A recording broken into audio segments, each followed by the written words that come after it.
Dans beaucoup de cas, on entend les chrétiens s'exprimer ainsi: Seigneur, nous te remercions, nous te louons, nous t'adorons. Nous, toujours nous. Alors que cela devrait être quelque chose de personnel. Oh, combien il est précieux pour moi.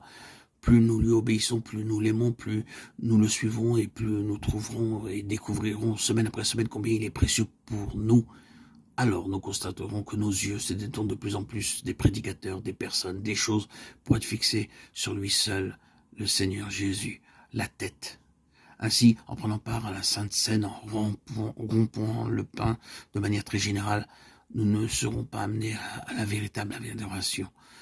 Et oui, dans bien des endroits, nous constatons que ce sont toujours les mêmes personnes, quelquefois 3 ou 4, qui participent à l'adoration chaque dimanche. Les autres restent silencieux, sont toujours les mêmes, qui racontent toujours les mêmes histoires.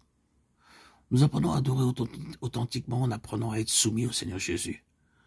Comme il est écrit, et tous les Lévites qui étaient Chantres, Asaph, Éman, Géduthun, leurs fils et leurs frères, revêtus de byssus, se tenaient à l'orient de l'autel avec des cymbales, des luttes et des harpes, et avaient auprès d'eux 120 sacrificateurs sonnant des trompettes. Et lorsque ceux-ci qui sonnaient des trompettes et ceux qui chantaient s'unissaient d'un même accord pour célébrer et pour louer l'Éternel, firent retentir les trompettes, les cymbales, les autres instruments et célébrèrent l'Éternel par ses paroles, car il est bon, car sa miséricorde dure à toujours.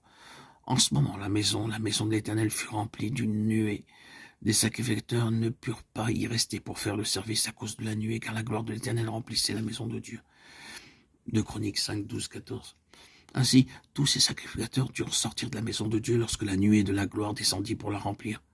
Cela signifie que le Seigneur Jésus-Christ, qui est l'arche de l'Alliance, doit recevoir en tant que chef suprême, en tant que tête de l'Église, la place tout entière dans toutes nos activités, non pas seulement le dimanche matin pour une demi-heure, mais jour après jour, dans notre vie privée, notre vie de famille, notre vie d'église. Alors nous est-il dit, le roi Salomon se mit à prier pour toutes sortes de besoins.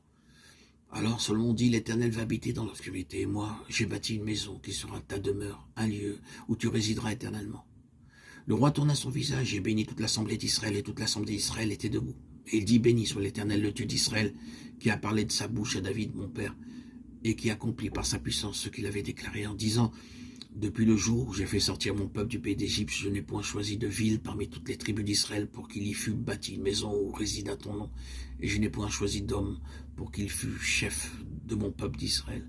Mais j'ai choisi Jérusalem pour que mon nom y résidât. Et j'ai choisi David pour qu'il régnât sur mon peuple d'Israël. Salomon se plaça devant l'autel de l'Éternel en face de toute l'assemblée d'Israël et il étendit ses mains. Car Salomon avait fait une tribune d'airain et l'avait mise au milieu du parvis. Elle était longue de 5 coudées, large de 5 coudées et haute de 3 coudées. Il s'y plaça, se mit à genoux en face de toute l'assemblée d'Israël et étendit ses mains vers le ciel. 2 Chroniques 6, 1, 6, 13. Il s'humilia lui-même devant tout le peuple, en sorte qu'ils ne donnèrent pas gloire à Salomon pour avoir construit le temple, mais ils donnèrent gloire à Dieu.